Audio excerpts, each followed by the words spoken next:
Hey guys, this is a long-awaited sunshade panel and rear sunblind DIY.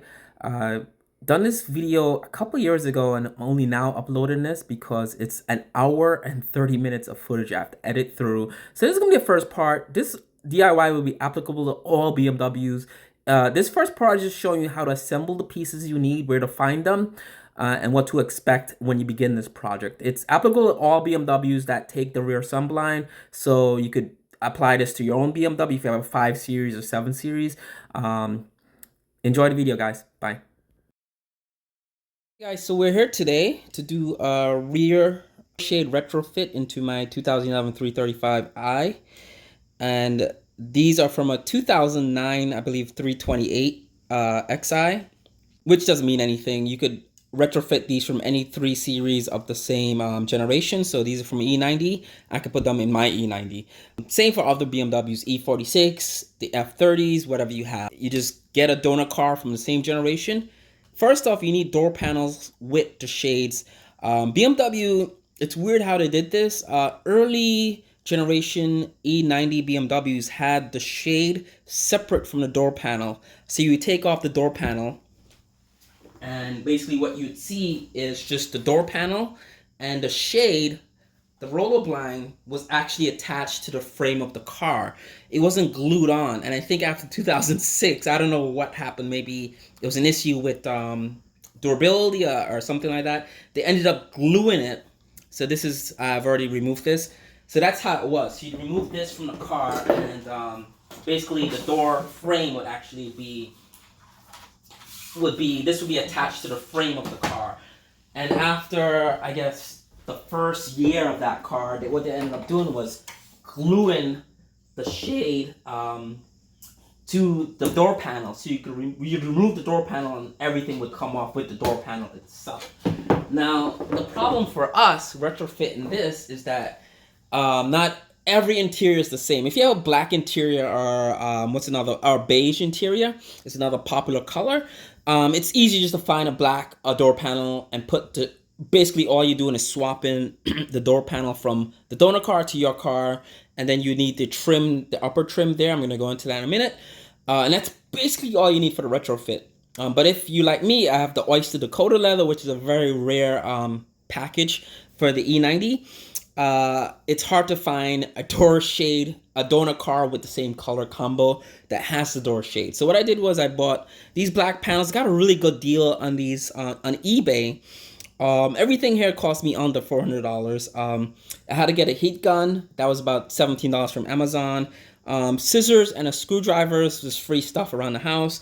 To remove the door panel, you do need a Torx T25, I think. Either T20 or T25 bit. They sell the bits in one package, so it's one of those bits. It's a T25 or T20, I'm not sure. I actually have not removed the door panels from my car, but I've been trying to get these prepped to go into my car. So once you get everything, and some pieces are hard to find, and a lot of sellers on eBay, or if you go to a junkyard, for some weird reason, I'm gonna say this now, the driver's side shade is easier to find than the passenger side. I don't know why that is. I'm not sure what happens to the passenger doors in junk cars. Maybe it's an accident or something like that. But it's so many driver's side doors. And what I did was, as a result of that, I know I could get a driver's side shade easily. So I started experimenting with the driver's side door first. And if you're doing this, start with the driver's side door first. Don't mess with the passenger door just yet until you know what you're doing, because that side is harder to get, like twice as hard to get than that side. I don't know why that is. So what I did was I started removing the glue with a heat gun to detach this from the door panel. If you do get a donor, if you could buy this online separate. Some sellers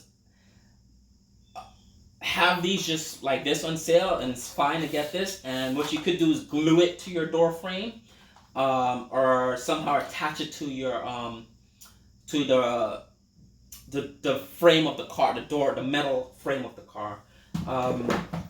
So the door panels with the shades are probably the easiest bits to find out of all these bits. Next easiest bit I see a lot of people sell is the wing shades. So these are the shades for the D pillar shades, C pillar shades. I'm sorry. And these are fairly easy to find. You get one of these from $40 to $100 depending on the condition. Make sure when you get this, I don't know if you guys could see that it's not ripping on the edges there, because a lot of these sometimes they're sold with a tear right there, and you don't really see it in some of the pictures, but just ask your seller before you buy that, because I don't believe these are repairable. It does seem like this thing, it comes apart and you could kind of like take it apart like that, and if you want to reclamp it, maybe repair the mesh and clamp it back on, maybe cut it and clamp it. It looks like it is doable. I'm not sure the degree of difficulty there, but it does look like something you can do.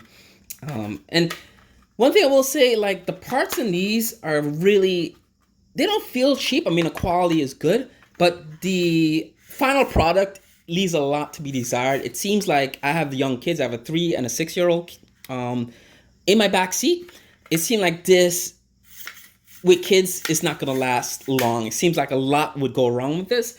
I've been wanting to do this for a long time. So these are really easy to get. And the hardest bits to get is this thing here, is the upper frame molding. Dealerships sell these, I believe, for $150. ECS tuning, you could buy these. Usually, most likely, if you're doing this DIY, you'd probably be buying this from ECS Tuning or somewhere online for like $90 for one of these. And it's the cheapest, flimsiest piece of plastic I've ever seen in my life.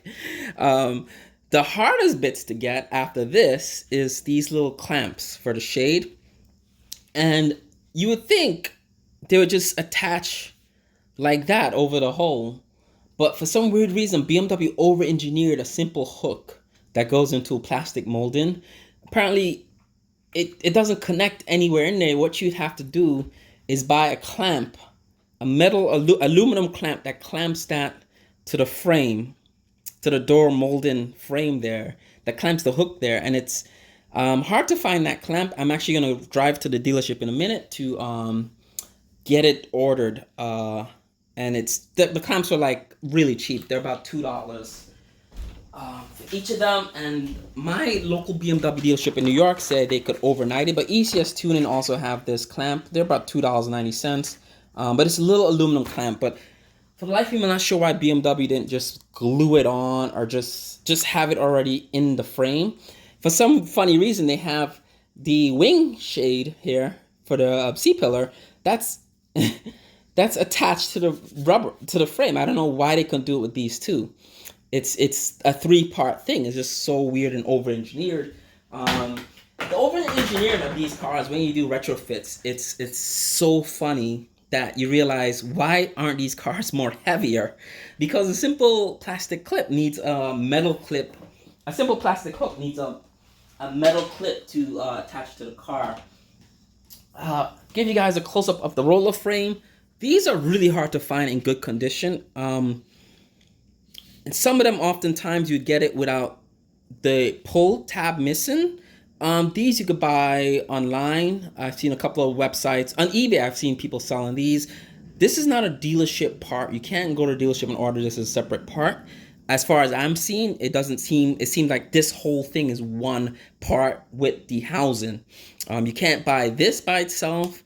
You can't buy this by itself. What you would do, I guess, from the dealership is probably order the door panel. I've never seen a parts number for just individual parts like this. But don't feel bad. You can order one of these online, and then it goes on here real easy.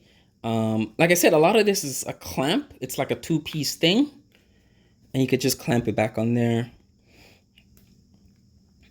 I'm gonna have to speed this up.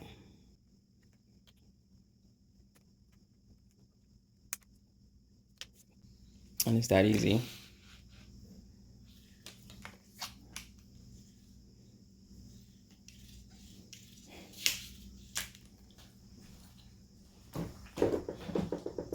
So what I was saying, oftentimes you'd see here, you see how that's torn on the side there. Again, I'm lucky. This is from the driver's side door, and like I'm saying, a lot of these are online right now on eBay for fairly cheap. For some reason, the driver's side, this sunshade is just easier and quicker to get. if you have issues with it. That's what I'm saying. Any work you're doing, start with the driver's side door. Know what you're doing first. Make your mistakes here because it's easy to go back and buy a new panel or whatever you need, and then do the passenger door. But you see there, my mesh is torn there. So what I'm gonna do is, like I said, you could open this clamp and like probably reclamp it. I'm kind of making it worse, so you can see how it's coming out of the clamp. So it's like a sandwich. So I'm gonna just push it in and maybe even glue it back together.